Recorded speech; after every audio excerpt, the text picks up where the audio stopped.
Good morning every student. अपन पढ़ रहे हैं सबसे फर्स्ट यूनिट बायोलॉजी के अंतर्गत, और बायोलॉजी की फर्स्ट यूनिट है जो है रिप्रोडक्शन, जनन।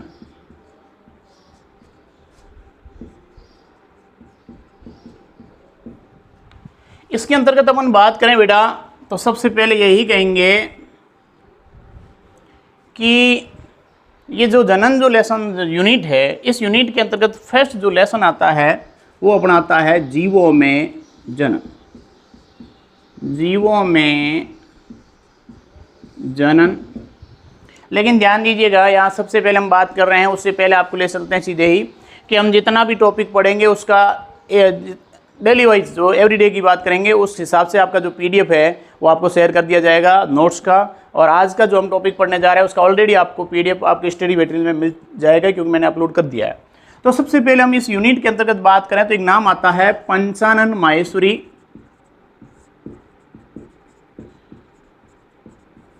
क्या नाम आता है? पंचानन माहेश्वरी। तो सबसे पहले अपन बात करें तो इस वैज्ञानिक ये वैज्ञानिक जिसकी बात कर रहे हैं अपन पंचानन माहेश्वरी की, ये भारत के अंदर के हैं, राजस्थान के अंदर के हैं, जयपुर का रहने वाला है। ये जयपुर का मूल निवासी है। बोले तो राजस्थान राज्य का ये हो गया मूल निवासी। दूसरी बात बनती है कि इसने भ्रूणिकी के अंदर, एम्ब्रियोलॉजी के अंदर काफ़ी महत्वपूर्ण कार्य किया। किसके अंदर? भ्रूणिकी के अंदर इसका महत्वपूर्ण कार्य था। और फिर अपन बात करें अगली बात को तो ये कहेंगे कि यहाँ पर इनको फादर ऑफ एम्ब्रियोलॉजी भी कहते हैं। फादर ऑफ एम्ब्रियोलॉजी, इसको भ्रूणिकी का पितामह कहा जाता है। देखो मेरे नोट्स के अनुरूप मैं आपको पढ़ा रहा हूँ ताकि आपको कहीं दिक्कत नहीं हो, तो थोड़ा सा ध्यान से देखिएगा कि नोट्स को पढ़ने के बाद पुनः एक बार वीडियो को और देखिएगा तो आपको जो भी आपकी प्रॉब्लम है वो क्लियर होती जाएगी। तो इसको भ्रूणिकी को पितामह कहते हैं। आप भ्रूणिकी का पितामह कौन हुआ? माहेश्वरी हुआ। और इसने भ्रूणिकी के अंदर महत्वपूर्ण कार्य किए, इसलिए इसको फादर ऑफ एम्ब्रियोलॉजी के नाम से जानते हैं। और वो कार्य में सबसे एक बहुत बढ़िया कार्य है वो है टेस्ट ट्यूब का। क्या टेस्ट ट्यूब के अंदर जो फर्टिलाइजेशन की जो क्रिया करवाई थी, जैसा जो महत्वपूर्ण कार्य किया है, वो करने वाले कौन थे? माहेश्वरी। ठीक है ना। तो ये एक सामान्य परिचय था हमारे पंचानन माहेश्वरी का, जो आप यूनिट 6 या कहें या फर्स्ट यूनिट कहें, रिप्रोडक्शन को पढ़ते ही आपके इस वैज्ञानिक का थोपड़ा आपको देखने को मिल जाएगा। तो ये वैज्ञानिक काफ़ी महत्वपूर्ण है। और सबसे महत्वपूर्ण की बात करें तो वो रह जाएगा कि ये कॉम्पिटिटिव एग्जाम के अंदर इनका क्वेश्चन काफ़ी बनता है। और वो क्वेश्चन बनता है यहाँ से। ये दो क्वेश्चन तो जनरली ही बनते हैं कि टेस्ट ट्यूब के अंदर फर्टिलाइजेशन के रूप में। और दूसरी बात तो यह है कि सबसे पहले जो सीनियर क्लास के हैं, सेकेंडरी सीनियर की बात करें अपन, तो सबसे पहले सीनियर के अंदर फर्स्ट जो बुक आई थी बायोलॉजी की, वो बायोलॉजी की बुक का काम भी इन्होंने किया था। सबसे पहले इन्हीं के तत्वाधान में कहें या इनके देख रेख में ही वो बुक अपन कह रहे हैं एक मार्केट में आई, और फिर अपन कह रहे हैं कि वो पाठ्यक्रम के रूप में लागू हुई। तो ये काम सब किसका था? माहेश्वरी का था। तो माहेश्वरी ने यहाँ काफ़ी उनका रोल है इस रिप्रोडक्शन के अंतर्गत। इसके बाद हम अगले टॉपिक पे बढ़ते हैं। ये तो थे पंचानन माहेश्वरी, जिसके अंदर मूल टॉपिक ध्यान रखने योग्य था, फादर ऑफ एम्ब्रियोलॉजी के रूप में जाना जाता है। एंड टेस्ट ट्यूब फर्टिलाइजेशन के अंदर इनका महत्वपूर्ण कार्य था, इसी के लिए इसको फादर ऑफ एम्ब्रियोलॉजी कहते हैं। राजस्थान के मूल निवासी थे। और ये बेसिकली क्वेश्चन ज़्यादातर कॉम्पिटिटिव पूछा जाता है, नीट जैसे एग्जाम में भी आता है। फिर प्राणियों हम आगे चलें तो हमारे मेन चैप्टर में आ जाते हैं। और मेन चैप्टर इसका 1 नंबर है, वो है जीवों में जनन।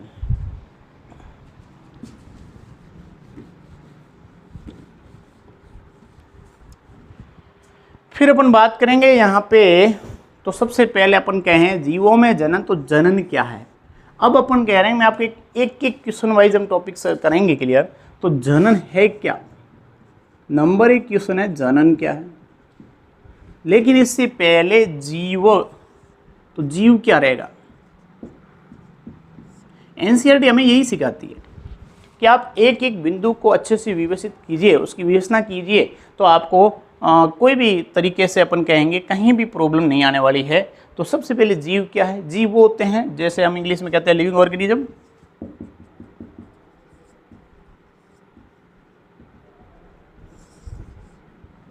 ठीक है ना। तो ये लिविंग ऑर्गेनिज्म की बात करें तो इसकी मैं आपको कह दूं, सबसे पहले एक बात बता दूं कि लिविंग ऑर्गेनिज्म जिसके अंदर हम कहें तो जो क्या कर सकते हैं, गति कर सकते हैं, जो परिसंचरण कर सकते हैं, जिसके अंदर परिसंचरण होता हो, जिसके अंदर उत्सर्जन की क्रिया होती हो, जिसके अंदर अपन कह रहे हैं रेस्पिरेशन की क्रिया होती हो। तो इस तरीके से हम कह रहे हैं ये काफ़ी मूवमेंट जो अपन कह रहे हैं ये जिसके अंदर होते हैं वो ही लिविंग ऑर्गेनिज्म होते हैं, उन्हीं के अंदर ये जनन होता है। तो सबसे पहले तो आपको जीव की डिफाइन होगी कि ये ऑर्गेनिज्म होता क्या है, जीव क्या होता है। तो जीव अपन कह रहे हैं जैसे अपन चल सकते हैं, दौड़ सकते हैं, कूद सकते हैं, देख सकते हैं, या अपने अंदर शोषण होता है, उत्सर्जन होता है, परिसंचरण होता है। तो ये क्रियाएं जो मेटाबॉलिक उपापचयी क्रियाएं होती है, तो ये आदि जो एक्टिविटीज़ है, ये सभी एक्टिविटीज़ जो है अपन कह रहे हैं ये किसके अंदर होती है, ये लिविंग ऑर्गेनिज्म के अंदर होती है। उन्हीं को एक तरह से हम कह रहे हैं जिसके अंदर ये होती है वही जीव कहलाता है। और जीव कहो या फिर हम इसको कहते हैं सजीव। ठीक है ना। अब अपन बात आ जाते हैं बेटा रिप्रोडक्शन क्या है। तो अपना एक तो क्वेश्चन ये अलग से बन गया, जीव क्या है। अब अपने सामने मेजर क्वेश्चन तो है कि जनन क्या है। क्वेश्चन नंबर 2, जनन क्या है, ये भी जानना बेहद जरूरी है।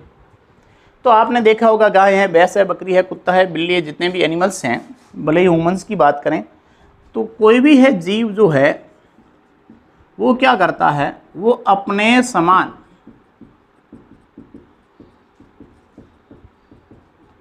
नई संतति उत्पन्न करता है।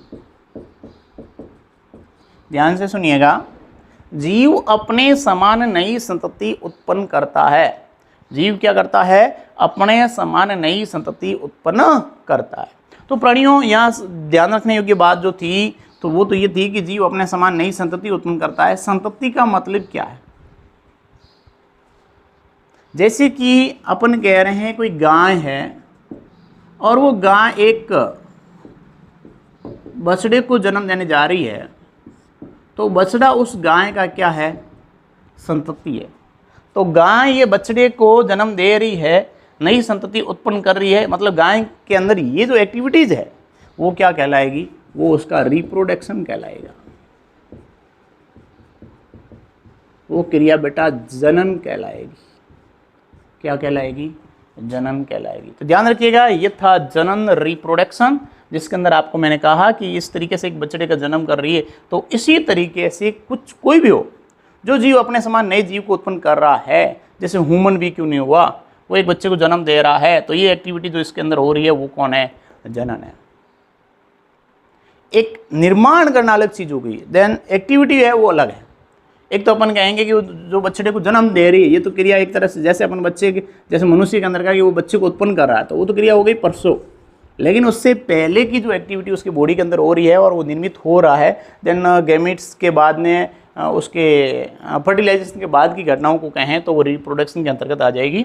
तो ये पहला क्वेश्चन बना कि जनन क्या है। जनन किसे कहेंगे कि जीव अपने समान जो नई संतति उत्पन्न कर रहा है, तो ये एक्टिविटी या ये प्रक्रिया जो है वो कहलाती है जनन। सभी बंधुओं को समझ में आ गया होगा कि जैसे अपन ने कहा, मैंने आपको गाय का उदाहरण दे दिया कि वो एक बछड़े को निर्मित कर रही है, तो ये उसकी एक्टिविटी एक तरह से जनन कहलाती है। मनुष्य हो गया, तो इस तरीके से अपन कह रहे हैं वो नए बच्चे को जन्म दे रहा है, तो उसके शरीर के अंदर कोई न कोई एक्टिविटी हो रही है, तभी तो बच्चे का निर्माण हो रहा है। वो एक्टिविटी कौन है, रिप्रोडक्शन है, वो जनन कहलाएगी। तो जीव अपने समान जो नई संतति उत्पन्न करता है वो क्रिया जनन कहलाती है। ये आपका क्वेश्चन अभी क्लियर हो जाना चाहिए, जनन क्या है या किसे कहते हैं। ठीक है, नेक्स्ट हम बात करेंगे, तो हम पहुंचेंगे सीधे ही 3 नंबर क्वेश्चन में, जहां पर क्वेश्चन आ जाता है कि जीव जनन क्यों करते हैं या जीवों में जनन क्यों अनिवार्य है। अगला क्वेश्चन है, जीवों में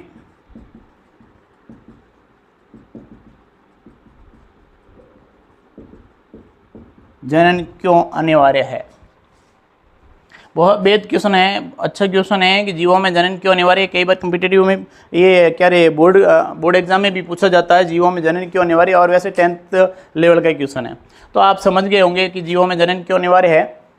तो आपको ध्यान में रहेगा कि जैसे अपन कहें तो आपको बेसिकली वैसे ध्यान है कि कोई भी जीव हो जो पीढ़ी दर पीढ़ी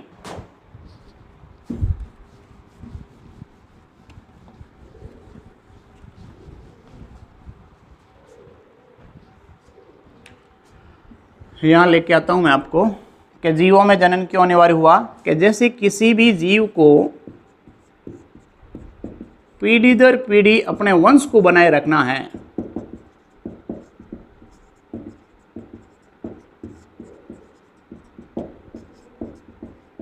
तो उसे क्या करना पड़ेगा, जनन करना पड़ेगा।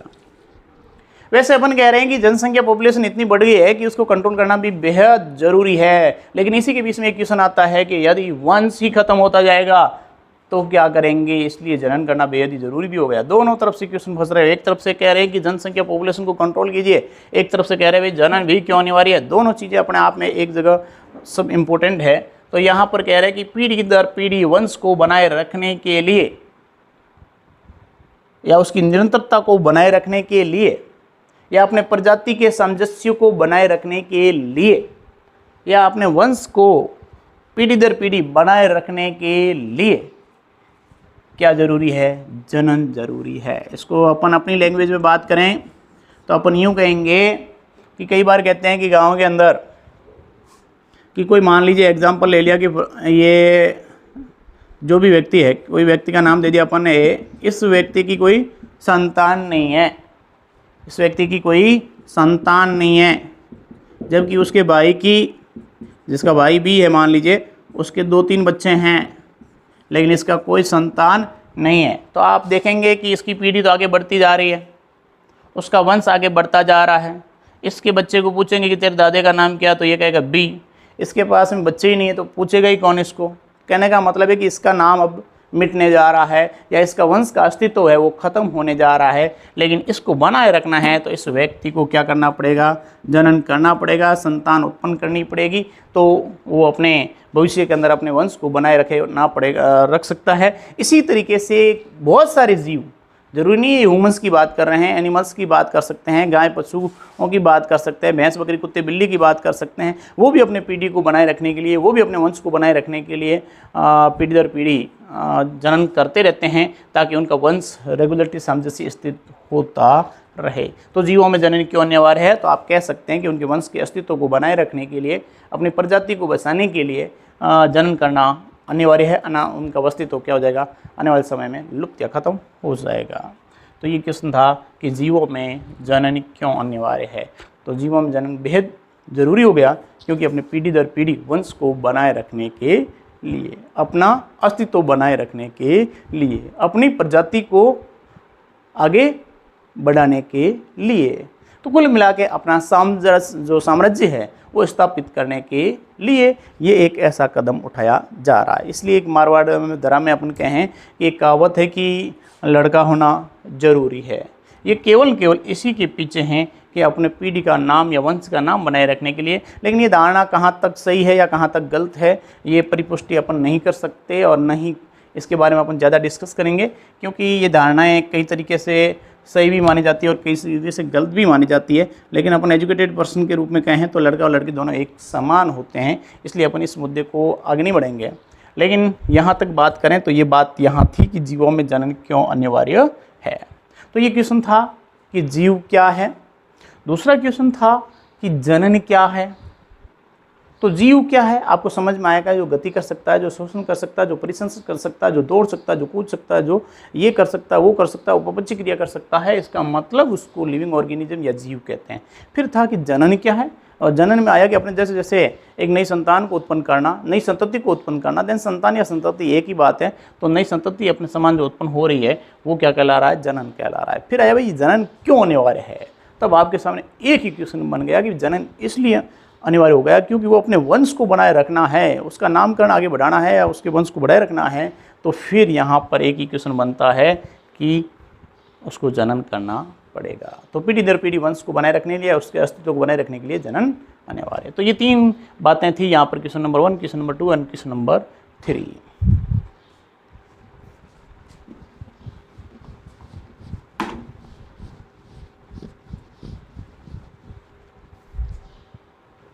फिर बेटा आता है अगला,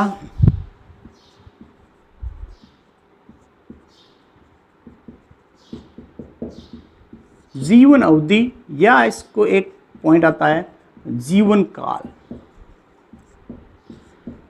तो जीवन अवधि या जीवन काल क्या है, ये टाइम पीरियड कैसा है, जीवन अवधि या जीवन काल, ये भी समझना जरूरी है। ये टॉपिक अगला क्वेश्चन बनता है नंबर 4 पर कि जीवन अवधि क्या है या जीवन काल क्या है।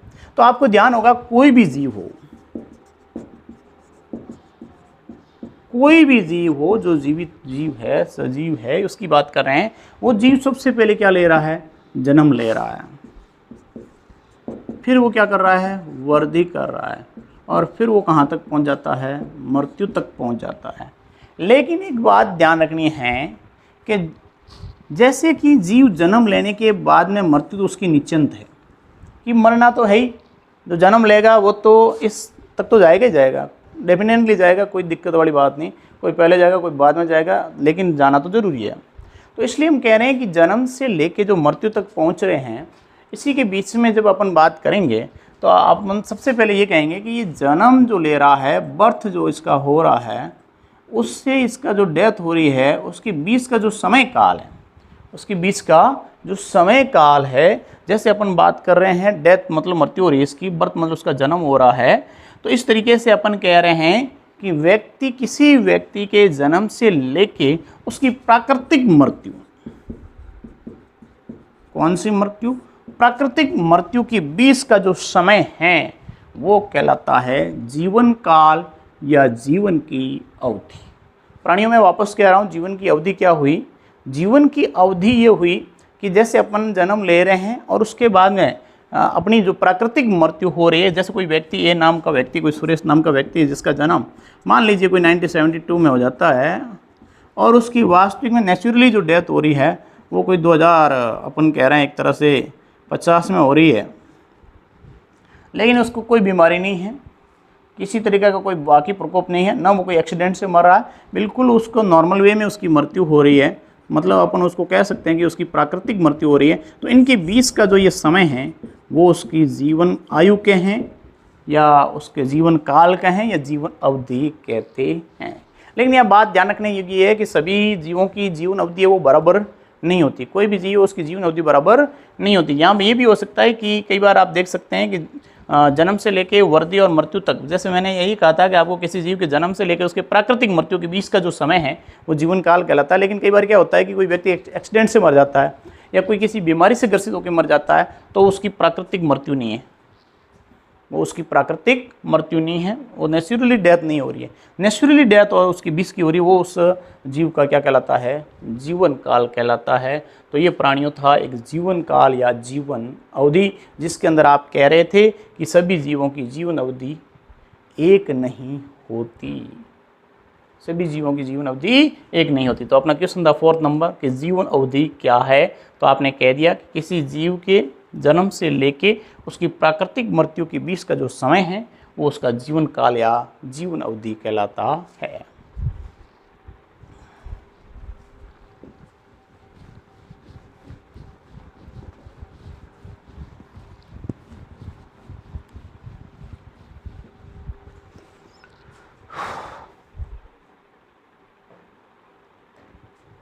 फिर कहता है कि जैसे अपन कहें ये जो अपना जीवन काल है,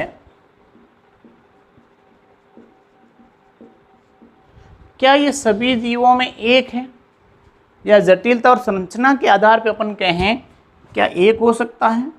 अगला जो क्वेश्चन है वो यही बनता है कि जीवन काल की बात करें, क्या सभी जीवों की जटिलता और संरचना के आधार पर इस पर कोई इफेक्ट है। बिल्कुल, इसकी कुछ एग्जाम्पल मैं आपको बताऊंगा।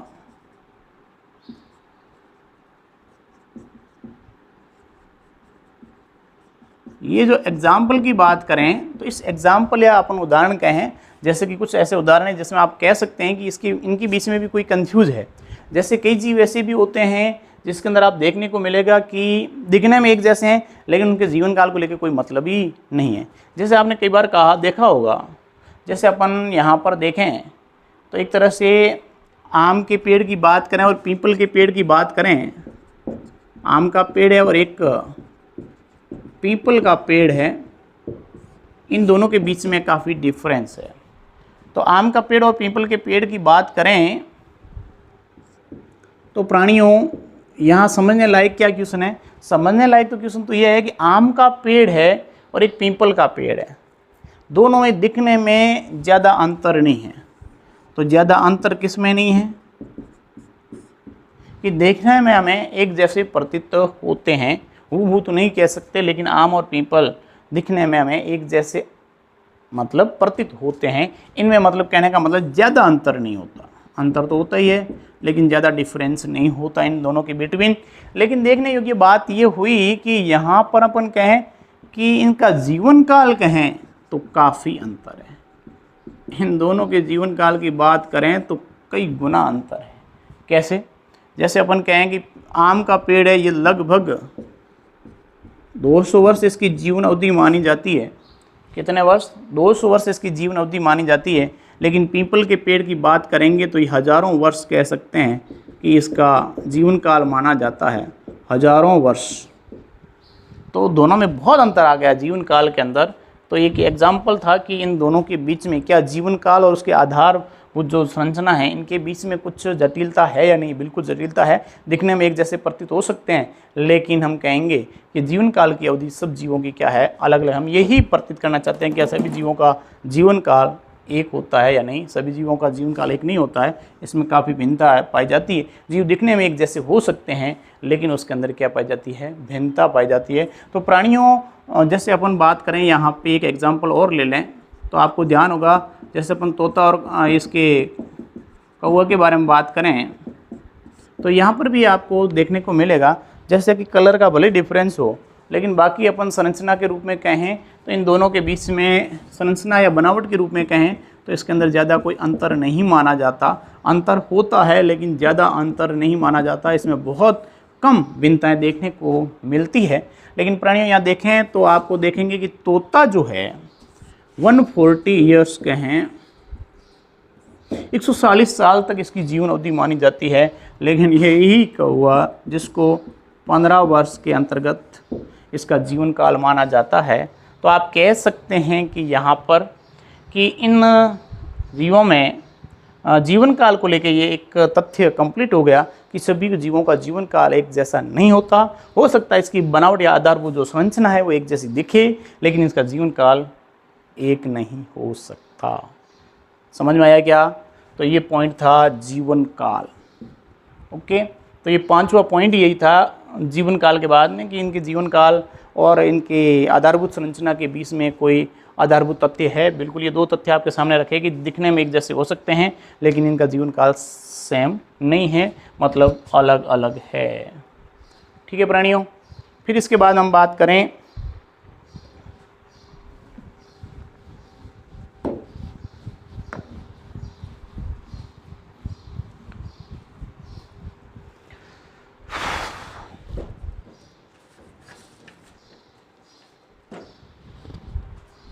अगला पॉइंट आता है अमर जीव। अगला पॉइंट क्या है? अगला पॉइंट है कि अमर जीव क्या होते हैं। अमर जीव क्या होते हैं? तो आपके सामने क्वेश्चन आना चाहिए, हम अमर जीव किसको कह रहे हैं, है ना? तो अमर जीव का मतलब क्या है और किसे कहा जाता है और क्यों? अमर जीव पहली बात तो किसे कहेंगे और क्यों कहेंगे? तो दोनों पॉइंट आपके सामने हैं। अमर और जीव का मतलब मैंने अभी आपको बताया। अमर का मतलब जो कभी मरे नहीं, कभी मरे नहीं। क्या हो सकता है ऐसा कि सृष्टि में कोई कभी मरे ही नहीं, तो मौज लगी पड़ी है यहाँ, तो उसको अमर जीव कहेंगे? क्या ऐसा हो सकता है? तो फिर क्यों, कौन, कैसे? तो कभी मरे नहीं वो है अमर, और अमर जीव हम मानते हैं एक कोशिकीय जीव को। किसको मानते हैं प्राणियों? एक कोशिकीय जीव को मानते हैं। सबसे पहले क्वेश्चन आ सकता है कि निम्न में से किस जीव को अमर जीव कहा जाता है? तो प्राणियों ध्यान रखना, अमर जीव के अंतर्गत आएगा तो वो कौन आएगा? एक कोशिकीय जीव आएगा। फिर आता है एक कोशिकीय जीव के कुछ एग्जाम्पल तो बता दो ताकि ध्यान में रहे कि हम इन्हें अमर जीव कह सकते हैं। जैसे आप 11th के अंदर भी पढ़ते हैं कि अमीबा को अमर जीव कहा जाता है। तो अमीबा हुआ, ये यूग्लिना हुआ, तो अमीबा का एक क्वेश्चन भी बनता है, इसको अमर जीव कहा जाता है। ये क्वेश्चन आपको मिल जाएगा 11th क्लास के अंदर। तो आप जैसे अपन ने कह दिया कि अमर जीव किसको कहा गया? अमर जीव तो एक कोशिकीय जीव को कहते हैं, जैसे अमीबा एंड यूग्लिना को। अब आपके सामने कंसेप्ट होती है कि हम इसे अमर जीव क्यों कहते हैं, क्या ऐसा इनमें है ताकि इनको हम अमर जीव कह रहे हैं। तो सबसे पहले भैया ध्यान दीजिएगा कि इन जीवों में, किन जीवों में? एक कोशिकीय जीवों में कायिक वृद्धि के बाद में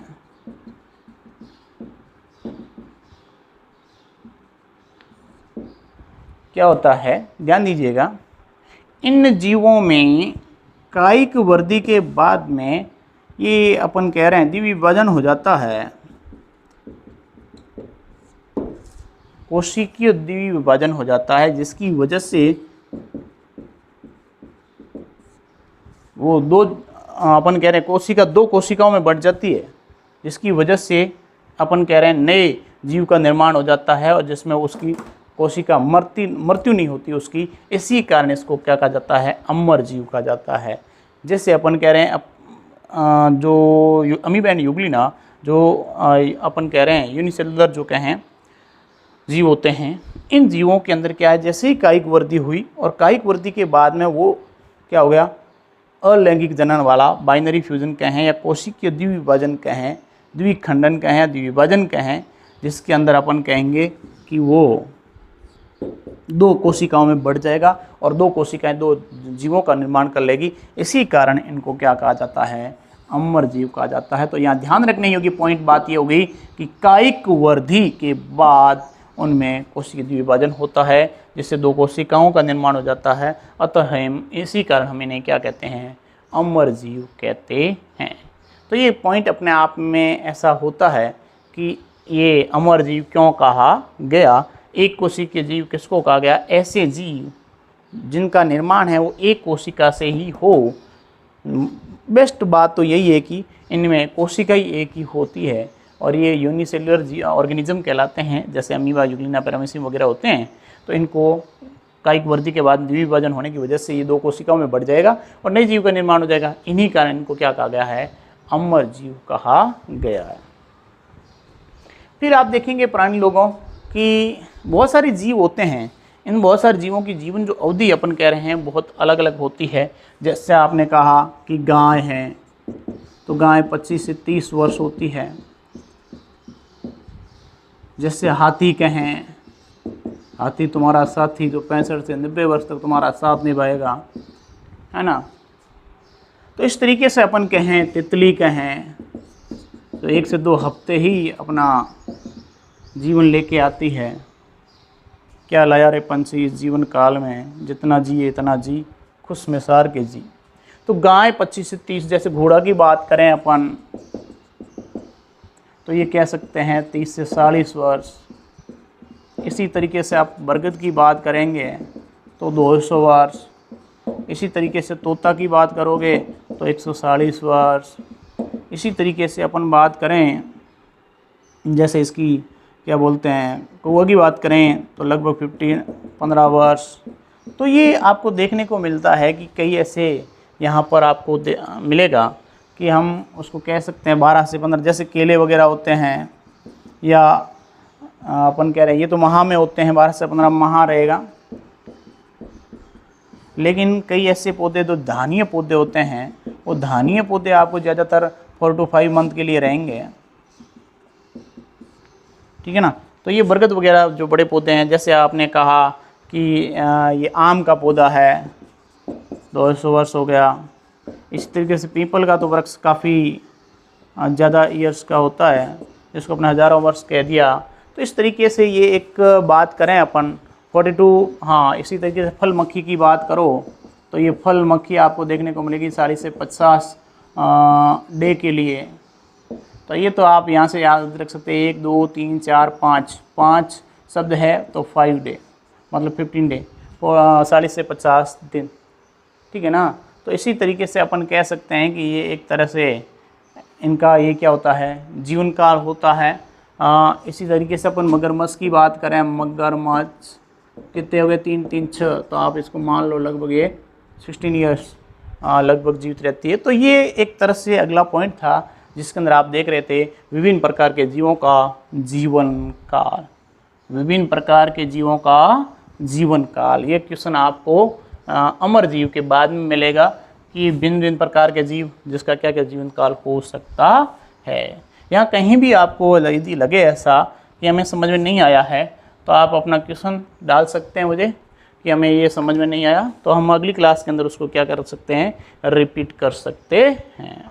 तो ये प्राणियों ध्यान रखने योग्य बात थी। फिर आगे बढ़ें तो हम कह रहे हैं जीवों के अंदर या जीवों में जो जनन की भूमिका क्या है, ये जनन की भूमिका जीवों में क्या रहेगी।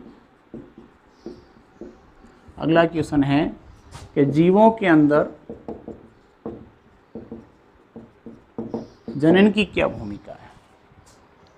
सीधी सी बात करें, जो हम जनन पढ़ने जा रहे हैं इससे कई चीज़ें आपको देखने को मिलती है कि इसमें जैव विकास का मुद्दा क्लियर होता है, विभिन्नताएं क्लियर होती हैं,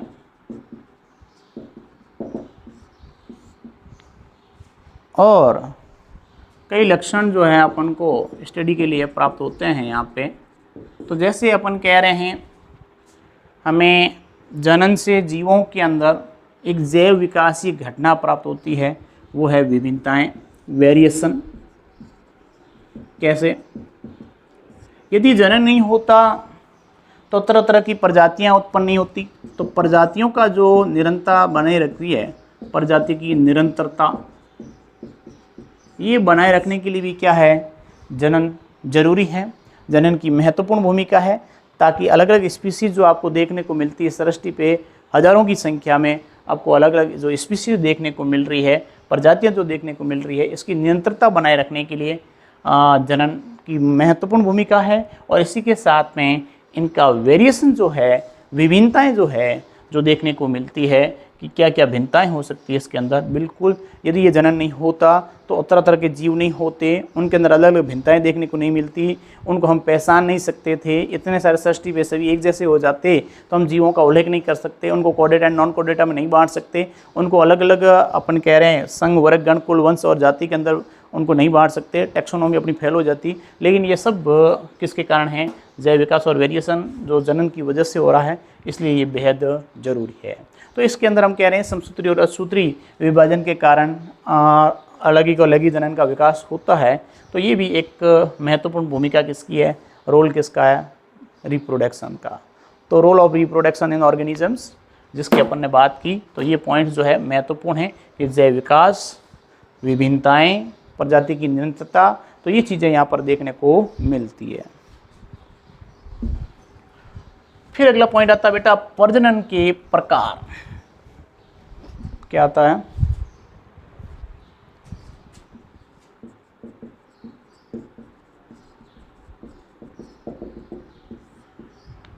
प्रजनन के प्रकार की बात करें तो आपको 2 प्रजनन देखने को मिलेंगे। वैसे अपन कह रहे हैं तो प्रजनन या जनन होते हैं, ये रिप्रोडक्शन का हो, एक ही बात है। ये 3 टाइप्स के होते हैं, जिसके अंदर पहला कहें अलैंगिक, दूसरा कहें लैंगिक। ये ज़्यादातर आपको देखने को मिलेगा, जिसको अपन एक तरह से कह रहे हैं asexual reproduction, then sexual reproduction and vegetative reproduction. सबसे तीसरा जो मुद्दा आ रहा है वो है वेजिटेटिव रिप्रोडक्शन। लेकिन ये वेजिटेटिव जो रिप्रोडक्शन है as a part of asexual reproduction, ठीक है ना। तो vegetative reproduction part of asexual reproduction का ही प्रकार है, इसलिए आपको ज़्यादातर यहाँ मैंने नोट्स में भी अंदर आपको दे रखा है कि ये 2 प्रकार के हैं, अलैंगिक और लैंगिक जनन। प्रजनन या जनन कितने प्रकार के होते हैं? 2 प्रकार के, अलग ही। लेकिन वास्तविक माने तो असेक्सुअल, सेक्सुअल एंड वेजिटेटिव आपको 3 डायरेक्टली मिल जाएंगे, लेकिन वेजिटेटिव जो रिप्रोडक्शन है वो as a part of asexual reproduction. ठीक है ना भाई? तो ये तो केवल प्रजनन का प्रकार था। अब हमारा मेन टॉपिक अगला क्वेश्चन जो आता है वो आता है कि भाई अलैंगिक जनन क्या है।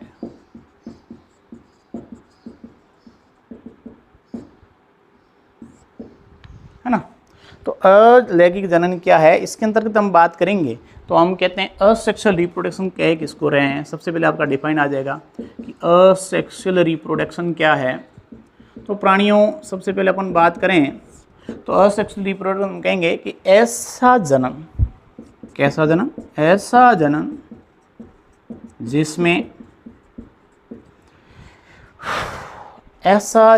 जिसमें बिना युग्मकों के निर्माण एवं संलयन, बिना युग्मकों के निर्माण एवं संलयन, ध्यान दीजिएगा क्या कह रहा है, ऐसा जनन जिसमें बिना युग्मकों, जिसमें गैमिट नहीं होते, जिसमें नर और मादा युग्मक नहीं होते, जिसमें नर व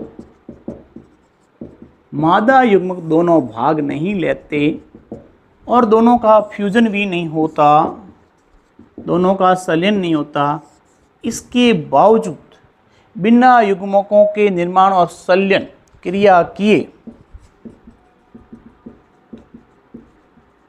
नई संतति का निर्माण करने की जो प्रक्रिया है या जनन है वो जनन कहलाता है प्राणियों अलैंगिक जनन। वो जनन क्या कहलाएगा?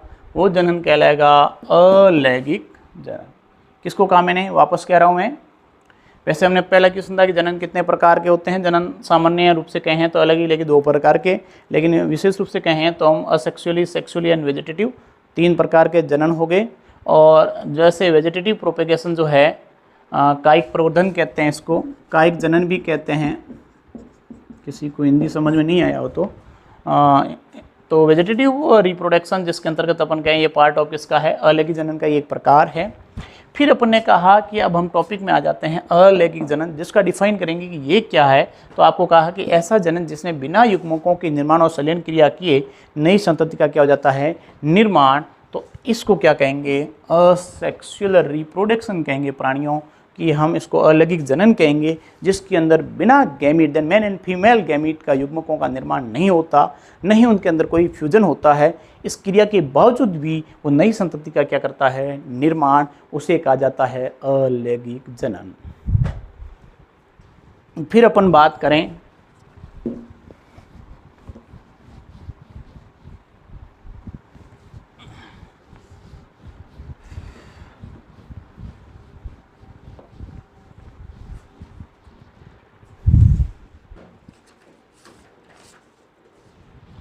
अगली बात आ जाती है अपनी टॉपिक टू टॉपिक। तो अगला आता है कि क्लोन क्या शब्द है। एक शब्द आता है क्लोन।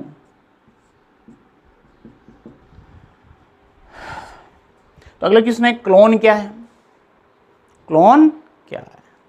तो आपके सामने जैसे अपन कह रहे हैं कि एक क्वेश्चन क्लियर होना चाहिए कि क्लोन होता क्या है। वैसे अपन नॉर्मल वे में कहें तो क्लोन का निर्माण केवल जो हो सकता है तो वो केवल अलैंगिक जनन से ही हो सकता है और किसी से नहीं होगा, केवल अलैंगिक जनन से ही होगा। किससे होगा? अलैंगिक जनन से ही इस क्रिया का निर्माण होगा। अब अपन कह रहे हैं कि जिसके अंतर्गत अपन देखें तो अपन कहेंगे क्लोन कहेंगे किसे? क्लोन कहेंगे किसे? और वैसे आपके सामने आ गया होगा कि अलैंगिक जनन जब बात कही है तो अलैंगिक जनन के अंदर कुछ खूबियां हैं। क्या है कि अलैंगिक जनन में ओनली अपन कहें अधिकतर क्या कहेंगे? समसूत्री विभाजन होता है। कौन सा विभाजन होता है? समसूत्री विभाजन होता है। ठीक है ना? और समसूत्री विभाजन होने से यहाँ पर एक और बात बनती है।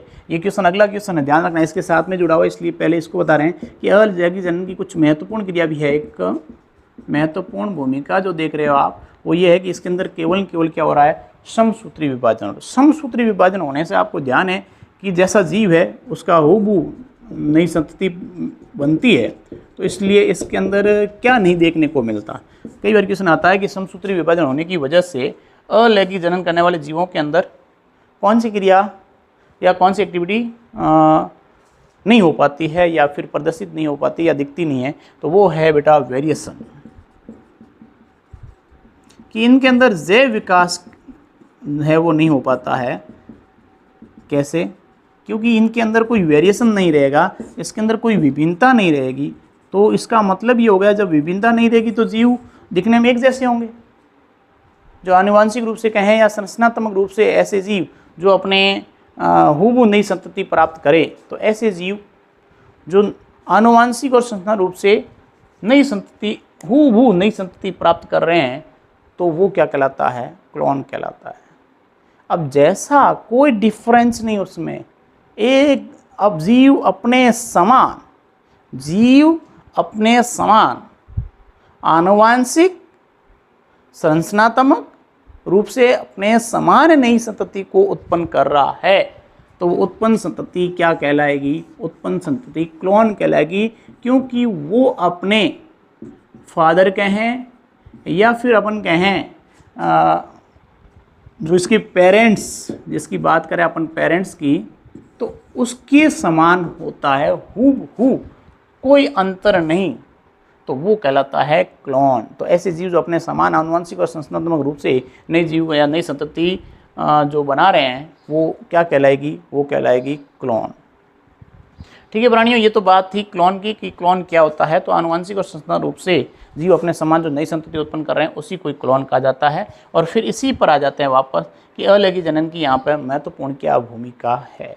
तो महत्वपूर्ण भूमिका यही थी कि इसमें अधिकतर क्या हो रहा है? समसूत्री विभाजन हो रहा है। और दूसरी बात थी कि इसमें जीव जो नई संतति उत्पन्न कर रहा है, वो अधिकतर अपने पेरेंट्स के समान रहती है, क्योंकि उसके अंदर असूत्री विभाजन नहीं होने की वजह से कोई नई वेरिएशन या नई विभिन्नताएं उसके अंदर उत्पन्न नहीं होती। फिर अगला पॉइंट आता है कि अलैंगिक जो जनन है, वो अलैंगिक जनन आपको एक तरह से हम कहें निम्न जीवों के अंदर देखा जाता है। निम्न स्तर के जीव और पेड़ पौधों में देखने को मिलता है। निम्न स्तर के जीव एवं पेड़ पौधों में देखने को मिलता है। जो लोअर कैटेगरी रहेंगे, तो यहाँ पर आपको कुछ ऐसे जीव भी मिलेंगे, कुछ ऐसे प्लांट भी मिलेंगे जिसके अंदर अलैंगिक जनन पाया जाता है, लेकिन उनके अंदर केवल समसूत्री विभाजन होता है और वो हूबहू अपनी नई संतति को अपने जैसा ही उत्पन्न करते हैं। तो ये तो एक तरह से अलैंगिक जनन की महत्वपूर्ण प्रक्रिया थी। इसके बाद हम बात करें यहाँ पे, तो आ जाता है अलैंगिक जनन की महत्वपूर्ण विधियाँ, मेथड ऑफ असेक्सुअल रिप्रोडक्शन। अगला टॉपिक क्या आता है? अगला टॉपिक आता है अलैंगिक जनन की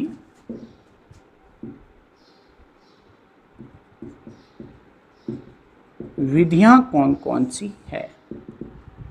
तो इससे पहले जो हमने टॉपिक पढ़े हैं उसके नोट्स मैंने आपको पहले भी कहा, हम स्टडी मटेरियल में डाल चुके हैं ऐप के अंदर। तो सभी विद्यार्थी ध्यान दीजिएगा कि वो ऐप के अंदर स्टडी मटेरियल में जाकर अपने बेस के अंदर जाके 12th साइंस के बेस में जाके या स्टडी मटेरियल में जाके अपने नोट्स को कॉपी के अंदर लिख लीजिएगा, जहाँ आपको 11-12 क्वेश्चन जो मिलेंगे वो सॉल्व क्वेश्चन मिलेंगे। वहाँ पर कोई भी तकलीफ हो या आपको समस्या हो तो आप मेरे को मैसेज करिएगा, और ताकि आपको अगली क्लास के अंदर रिप्लाई मिल सके। और हम नए टॉपिक के साथ अगले वीडियो में पेश होंगे अलैंगिक जनन की विधियों के साथ में। तब तक आप उसकी स्टडी करते रहिए। फिर से मिलते हैं अलैंगिक जनन की विधियों के साथ। Okay, welcome.